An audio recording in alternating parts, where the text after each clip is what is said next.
Hello, everybody. Yes, we've made it. The top 10 albums of the top 80 albums of the 80s, as voted by you guys. Of course, yet again, this is a very, very special episode. I really can't believe we're here. And to celebrate with us, you've seen him before.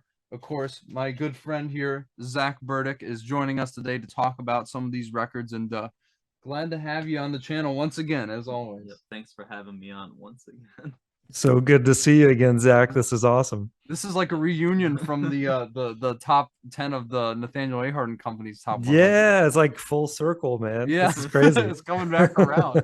But yeah, I mean, I don't know about you, John, but I'm very excited to get in to the bottom 5 of the top 10 this week. Yeah, I can't believe we're at the top 10 already, man. Yeah. This has really flown by. It's nuts. It really has, and it feels like so much has happened in that time, and I just can't keep up with it. But yeah, here we are, and I mean, let's not waste any more time. Let's get right into it at number 10.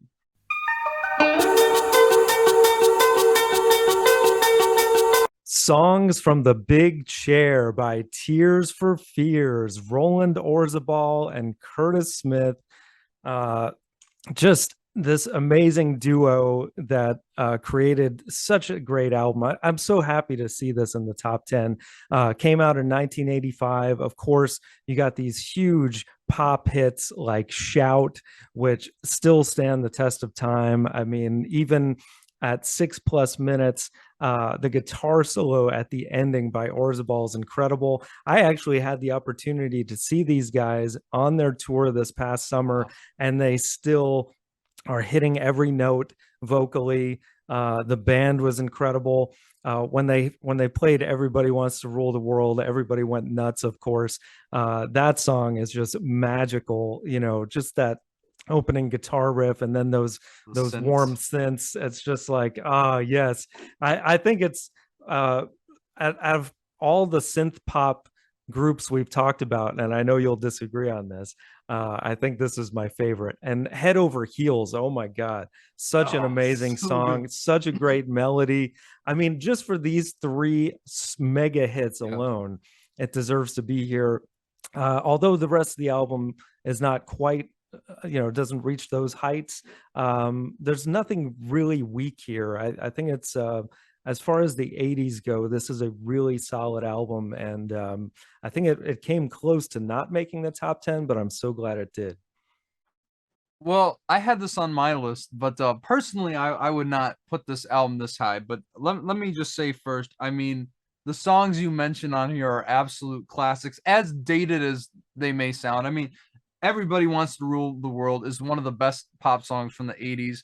But even that sounds extremely dated from its time. But how can you not love this when it comes in, welcome to your life? You know, it's just, you know it immediately as soon as you hear the opening riffs. Yeah. And really, I mean, the thing I do love about this album is they really are getting into some deep topical matter here, where they're talking about like the generational divide and kind of being misunderstood, and how it's all about kind of like social alienation, or you know, kind of getting beaten down by the working man, like in The Working Hour, which I actually, out of all the deep cuts, is the one I love. It just, when the saxophones come in, is like, wow, like I didn't expect that the first time I heard it, and it really caught me off guard with it. Basically how they're talking about, you know, the corporate ladder keeps, you know, beating down the little guys, and you know, it's just one of those songs that really speaks to that generation, and of course even to this day. But I mean, obviously the biggest hits on here, Shout, is amazing. I mean, that hook is just incredible. And of course, I mean, Head Over Heels, just that transition from Broken and Head Over Heels, used so well in Donnie Darko. That montage is just awesome. I absolutely love this song, and I mean, just and that piano sounds so huge on that intro too, man. Oh yeah, and Orzabal's just soaring vocals when it comes. Yeah, I wanted to be with you alone. Yeah, talking about the weather. I mean, it's so just good. How can you not love that song? My biggest problem with this album is I think a lot of the other stuff, like Mother's Talk and I Believe and Listen, I just think aren't really that great. They're fine. I think this album's very poorly structured, and as I said, I think it sounds very dated. being a synth pop album from the 80s, which is why I like the Wham more. And Yeah, I do I knew you were gonna say that. yeah, Yeah. I think there's definitely this is a little bit more substantial, but I think those songs stand the test of time a bit better than this album overall, and I think that one is better structured. When you say That's better really structured, like, do you think the album should have started like with Everybody Wants to Rule the World, for example? no. Or No, I think yeah, Shout is the perfect opener. I just feel yeah, like why would you end on Listen after like why would you yeah. follow up Head Over Heels? Like especially with a song. I mean, I appreciate the experimentation, but it's almost 7 minutes long. I don't think it really is anything impressive. There's hardly any lyrics on it, and I'm just kind of like left cold. And that's why I don't love Mm, this album because I love half the songs on this. But mhm. it just everything I said holds it back from being truly great. Yeah. But even that, I mean, it is a respectable choice in the top 10. I just wouldn't have it there myself. I Yeah, had this I was more, surprised to see it there, honestly, because yeah. I don't think it quite made my top 10 personally, but Wow. it was I was surprised to see it there, and happily so, because I love it. But Zach, what do you think? Were you shocked to see it there, or A little bit. Funnily enough, I actually just listened to this album for the first time earlier today. oh wow, okay. So yeah, fresh ears. So um, what did you think, man? I'm kind of with Nathaniel on this one. I don't Yeah. think I wouldn't put it near the top 10 for me personally. But Yeah. yeah, you gotta love like the three major hits. You know, Everyone Wants to Rule the World, Head Over Heels, Shout. Right. Yeah, I also kind of agree that a lot of the deeper cuts aren't really that memorable. Hmm. Don't really have that much going on. But I actually do really enjoy. It's the second. What was the second song? The working hour, yeah. Yeah, the Yeah. working hour. There's a Right. really cool saxophone solo going on Hmm. there at the end. That's really good. Right. Yeah.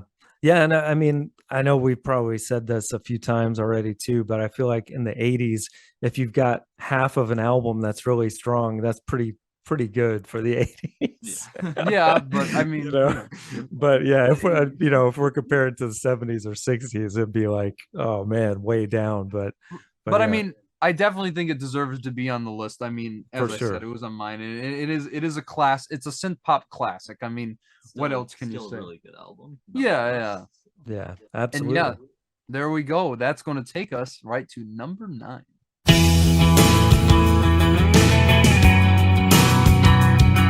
Disintegration by The Cure from 1989. Another Cure album made the list. And honestly, another one that I'm kind of shocked that made the top 10. I didn't think this would end up this high, although, I mean, it does have some greatness on here, like Pictures of You, Love Song, my personal favorite, which I think even when I hear this being covered from someone else, I'm like, oh, this is such a good song, man. It's so perfect. Lullaby, Fascination Street. But I do feel like this album is a little long. There's some songs, especially like the opener Plane song, that take forever to even get going. But I guess for, I know there's a ton of diehard Cure fans. I'm not that big into them. There's like a handful of songs that I really go back to. Love Song's one of them. Of course, we've talked about the Kiss Me, Kiss Me, Kiss Me album, and I love that album as well. But a little surprised to see it this high. I wouldn't have it this high, but what do you think, sir? Well, no, I think I agree with you on a lot, but I understand that this album, like I was looking at the user score on album of the year, it's like over 90, and there's not many albums with that high of a user score. Mhm. I like The Cure enough. This didn't make my list because I just listened to it a couple weeks ago, but I think this is definitely The Cure's best album. For whatever it's worth, it would have Yeah. made my list if I heard it, but albeit a bit near the bottom. Because look, I mean Robert Smith, obviously he wanted to create something that was like a timeless album. He wanted to create something that was meaningful and impactful, a magnum opus, if you will. And a lot of people would say that this is it. I mean, as you said, Pictures of You is probably my favorite Cure song. Absolutely brilliant, such a beautiful song, and I love the sitars going crazy in the background. Like I It's feel great. like this Yeah. this album is a culmination of everything the Cure was working up to in the 80s, and I feel like it all came to a head here. Of course, the Love Song is great, which obviously was covered by Adele on her album 21. And you know how much I love Adele, but I think this version is the definitive version. I love this one. Last Dance is another great cut I absolutely love on here. I think this album closes out really well with a Homesick and Untitled. But I feel like this album is like 20 minutes too long. I think that this album is quite honestly a little bit overrated because one, as I said, it's too long, but second of all, I think the synth sounds they definitely sound dated.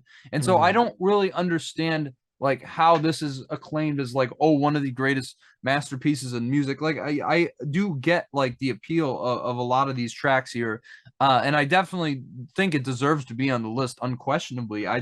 I feel like that this is way too high, and I've never fully understood why this album gets all the acclaim it does. But regardless, it's still a really solid record. But I think that this is the one in the top 10 that I'm going to respectfully disagree on. Yeah, and when I alluded to the covers, I actually I probably listened to the 311 version of Love Song more than the original, just because it has a little bit of like a reggae vibe to it, and it's like really fun to listen to at the beach.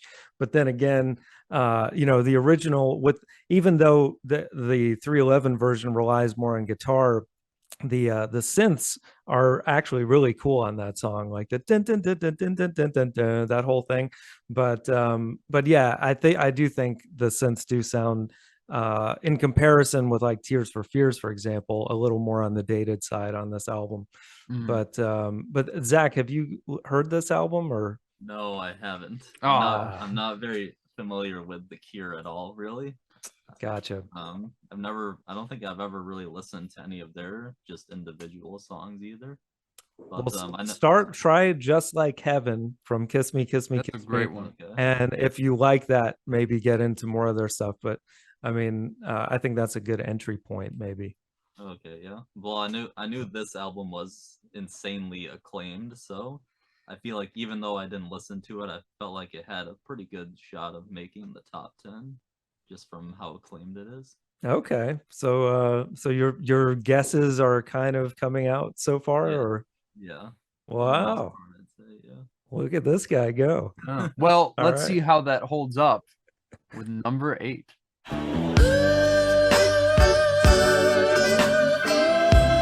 Sign of the Times by Prince.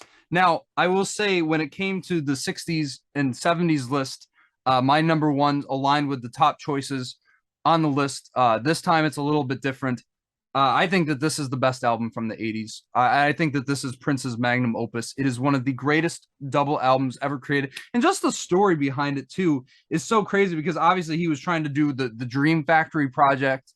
And then he was trying to do the project with his alter ego, Camille. And then, of course, he was trying to also record Crystal Ball. I mean, Prince was a workaholic, as we know. And Warner Brothers said, no, we're not going to accept all this material. And he patented down to this double album. And you'd think, like, it would be like a chaotic mess. But, like, there is absolutely no filler on this album. Even the songs I don't think are great are still really good. And I think that this is the thing, because I 100%, when you throw the argument at me, Purple Rain or Sign of the Times, I will always take Sign of the Times, because the thing was, at this point when I was getting into Prince, I loved the guy, but I was like, I don't understand why he's like one of the all-time greats. Like, why is he considered as such? Right. And then I heard the opening track, and as soon as he said, "In France, a skinny man died of a big disease and with a little name. By chance, his girlfriend came across a needle, and soon she did the same. At home, there's 17-year-old boys, and their idea of fun is being in a gang called the Disciples, high on crack, toting a machine gun." I was like, okay, this is Prince kicking it to a whole other level. That's the longest singing you've done thus far, man. That's impressive. But that's thank you. But that's the thing. Like, this album deserves all this attention because This Yeah. is lyrically what I wanted from Prince the whole time. I love Mm. his crazy sex songs. Like that's awesome.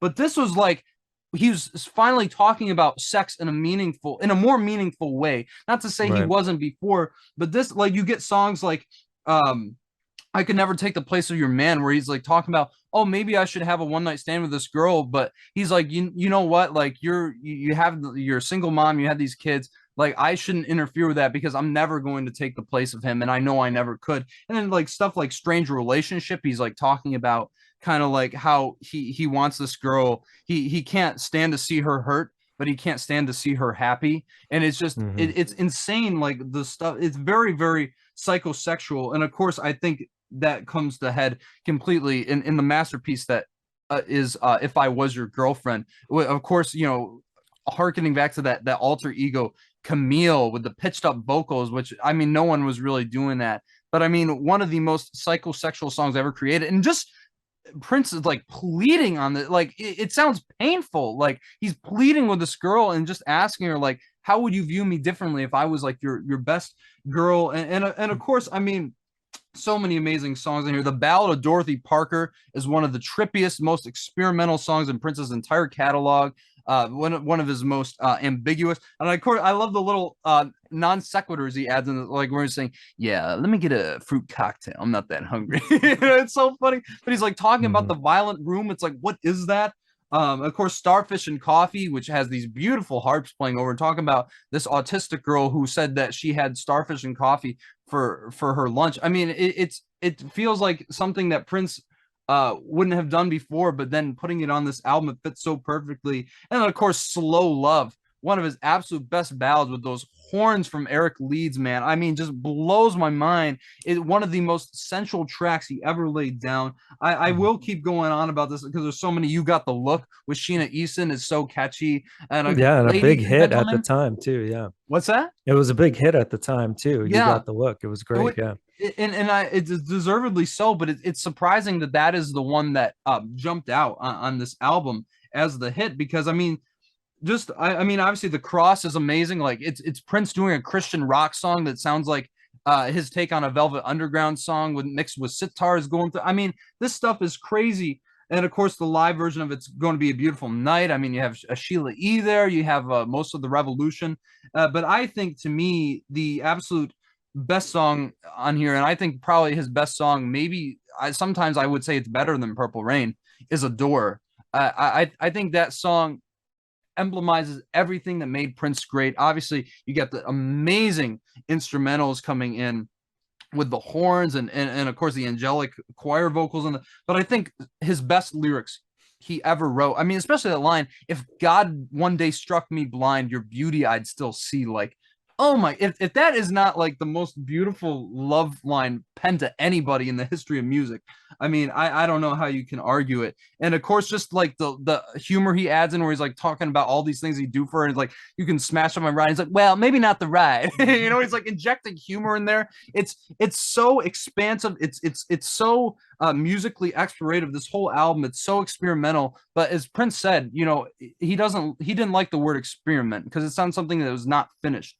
And this album is really just blends so many genres: R&B, hip hop, soul, funk. I mean, the list goes on and on. But I really think that this is like like a master at the absolute top of their craft. One of the greatest albums of all time. I'd put it up there with Songs in the Key of Life, Goodbye Overcrowed. Maybe not quite as good, but I mean, this album is, I think, unquestionably the most timeless album from the 80s, and the absolute best. Yeah, it's okay. Okay, No, you're I'm just tripping. kidding. No, You're no, tripping, no. bro. You're It's great. tripping. No, I know. Seriously, it's great. But I will just say this: I agree with everything you said.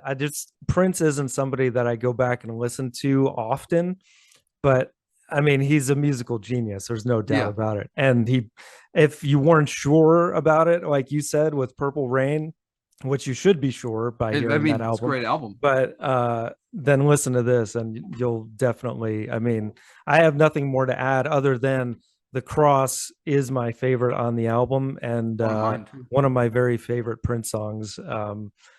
obviously for lyrical content, but also just I love the way it builds. And yeah, like you said, the sitars in the background are really cool, and it almost sounds a little bit like pre-grunge in a way, like Yeah. the sort of guitars, and it's really intense and beautiful at the same time. So it's one of those things where I sadly enough hadn't heard this whole album until after he passed away, and then I was like, man, I had been missing out. It's great, and yeah, deserves to be in the top 10 for sure. Yeah, definitely. This is number 3 on my list for top 80s albums. So All right. I thought Okay. it might have had a chance of getting top 5, but Should have I been, guess but not quite. Yeah, yeah. I respect the top 10 placement still. Yeah. Yeah, I this is, mean, can't argue. And yeah, I just did that on purpose too. I was like, wait a minute. After like 5 Like, minutes of you just gushing, I thought it would be Is funny that to just good? be like, it's okay. You bastard. Anyway. But no, great choice, guys. And yeah, I think a good spot, even though some would say could be higher. So That should be higher, but I do think this is Prince's best album. yeah. It's just the most timeless sounding. I feel timeless, like yeah, good word for it. his songwriting matured a lot this time too. I feel like he got more intimate in his songs on this album too, instead of just like the crazy sex songs or whatever, Right. which are good, which are amazing too. Yeah. Sure, yeah, it's a good mixture of everything, I think. Because like So. even the drum machines on the title track, the way they're utilized is so brilliant, and it just like it really catches you in his grasp. But I mean, I could go on and on about this album, but I honestly think it's too low. Even though it did make the top 10, and I'm glad. I wouldn't have it any other way. Obviously, this list would be invalid. But it's just, I mean, I wish it was at least in like the top 5, because it absolutely deserves all the praise and recognition that it gets. And I think Prince's Magnum Opus. I mean, look, I have a shirt of Prince. I mean, he's probably my biggest influence, and so I think that this was the album that really did it for me, and I'm glad to see it in the top 10 at the very least. So yeah, Right guys, on. that's going to take us to number 7.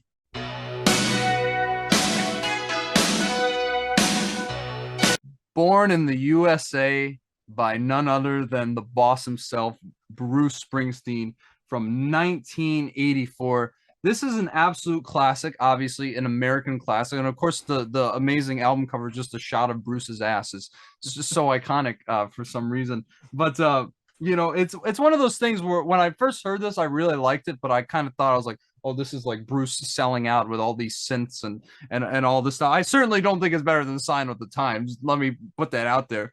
But this is the thing about this album. I came back and I listened to it a few months ago, and I was like, wow, the songwriting on here yet again is incredible. And even if he did sell out, I still feel like there's so much great lyricism on here, because obviously Bruce Springsteen, I'm going to say it once again, I've already said it many times, one of the greatest songwriters of all time, one of the best lyricists in the game, especially opening up with a very anti-patriotic song, Born in the USA, which for some reason is always taken as one. But I mean, just the storytelling here about this guy coming back from Vietnam and basically being tossed away like garbage. Very, very a prevalent song to the time, and of course history has proven this to be a fact.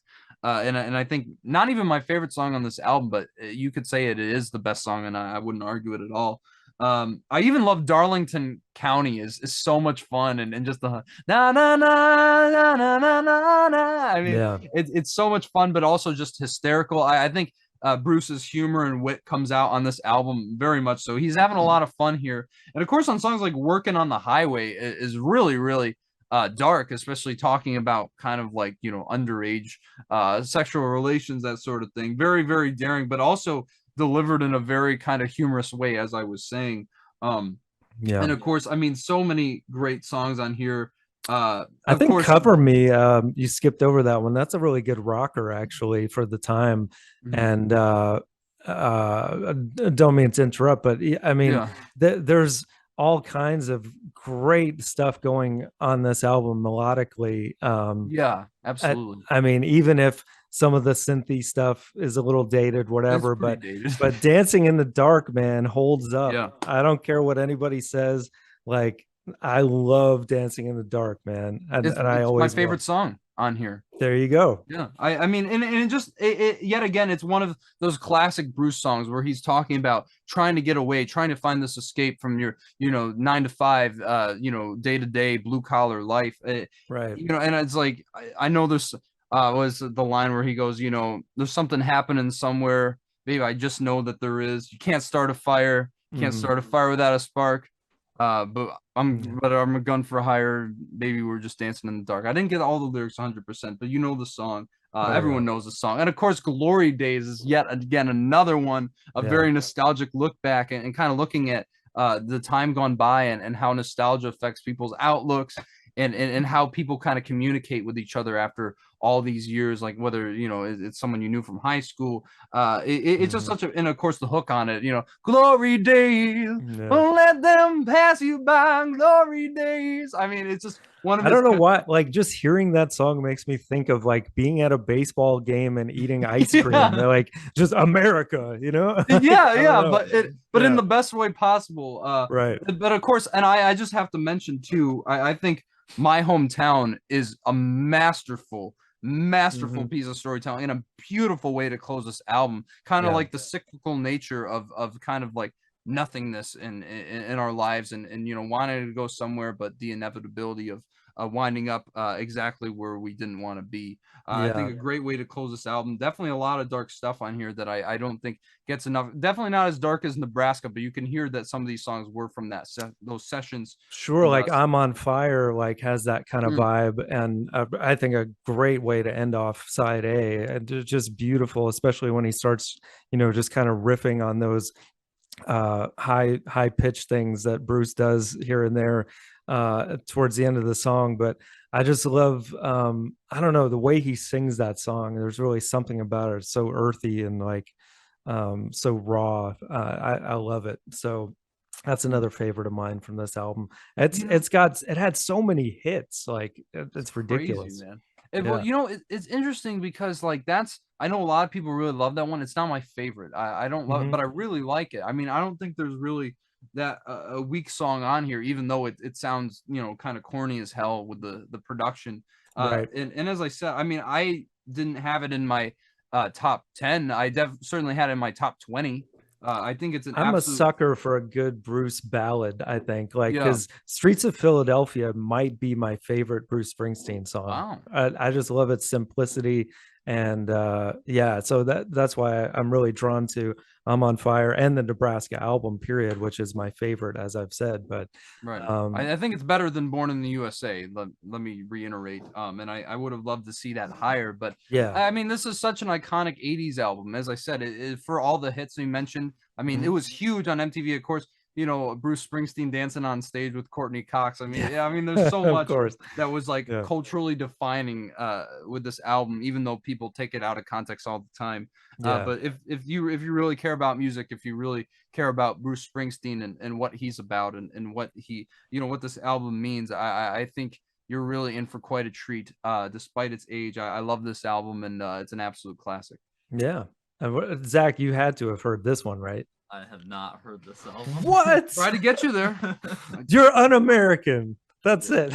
Yeah. No, I've only no, listened, I've I only understand. listened through Darkness on the Edge of Town. Oh, okay. So you're going chronological Yeah. through. I'm Okay. definitely a big Bruce Springsteen fan and everything, but just didn't get to this album in time. That's But cool. I will be getting to it eventually. Oh, I mean, for sure. I already know the title track and Glory Days. Those are great. Yeah. Yeah. Definitely. Yeah, like Nathaniel said, you're in for a treat, man. Because I think, yeah, Mhm. this has really stood the test of time well, especially for it being an 80s album and a little on the, as you said, going the synthy side on certain Yeah, songs. But yeah, it's still great. still great. But and I understand why I made the top 10, but not better than the Sign of the Times. Anyway, Yeah. that is going to take us to number 6.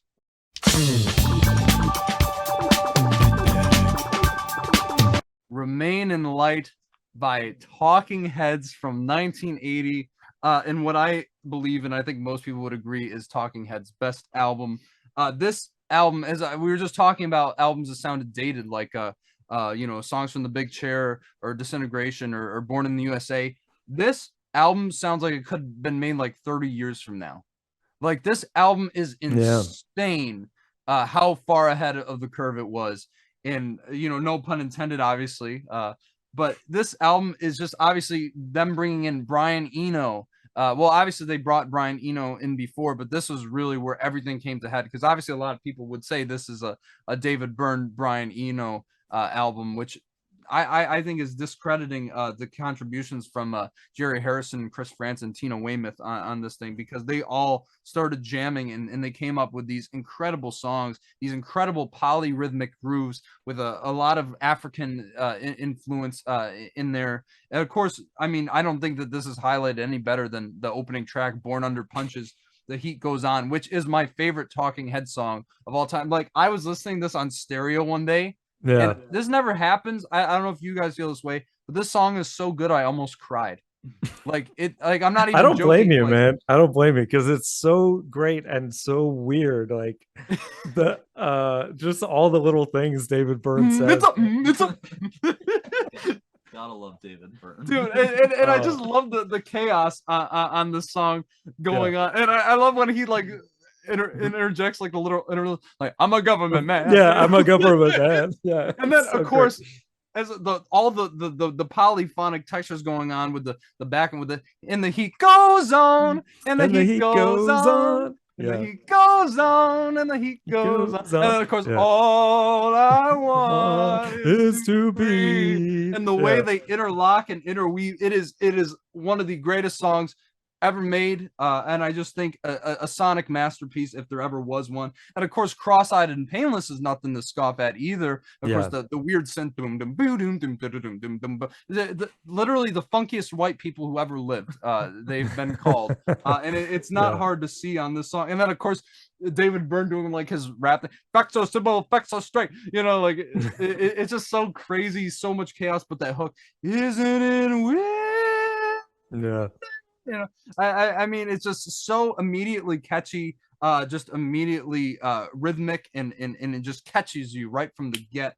And of course, The Great Curve is another song that's absolutely incredible. Obviously a lot of like African influence on this song, especially the world online, we gonna rise up. I mean, it's just amazing. All the yet again, I feel the same way about this as I do Born Under Punches, maybe to a little bit lesser extent, but yet again, it is one of their best songs. And then right after that, opening side 2, you have Once in a Lifetime, which is obviously the most iconic Talking Head songs, and maybe the best song about middle-aged stagnancy and malaise, and just kind of getting to your point in your life where you're like, how did I get here? Yeah, this is not my beautiful house. This is not my beautiful wife.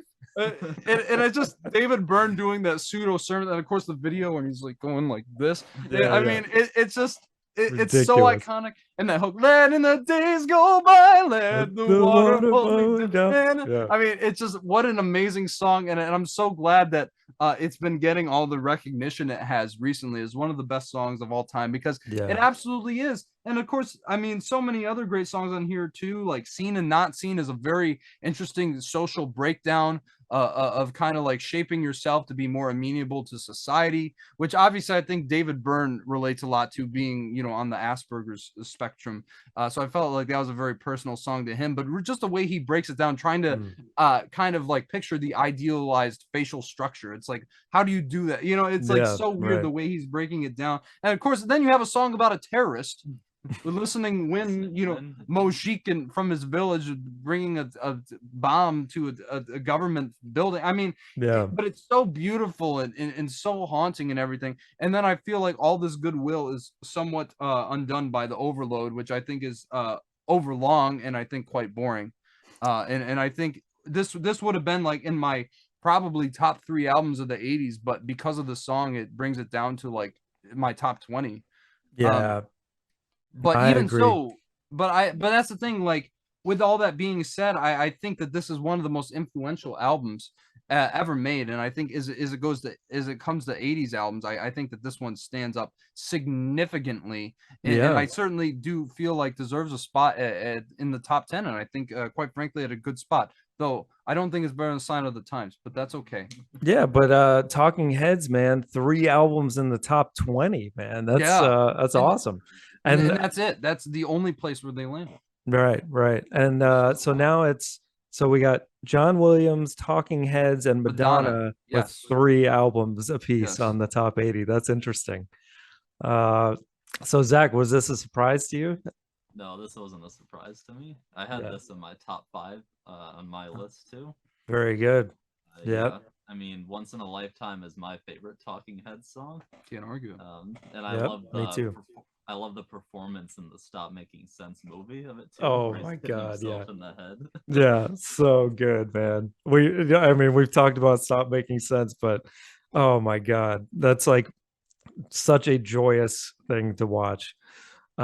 Which, by the way, I just watched, I know this is totally off topic, but Creedence Clearwater Revival has a documentary / concert video that just hit Netflix that I had no idea about. And I haven't seen much concert footage of those guys, but I just watched it like a few hours ago, and it's really great. So if you like those guys, check it out. Oh, but of course, we're big Creedence. I know you do, yeah. So but anyway, yeah, Talking Heads, man, so great. And obviously, I mean, if anyone deserved a spot this high on the list, it's definitely them.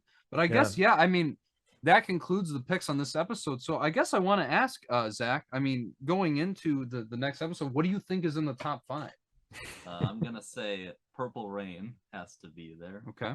I'll say Graceland, Paul Simon. Thriller, Michael Jackson. Yeah. These are good picks for sure. Can't really argue those, I don't think.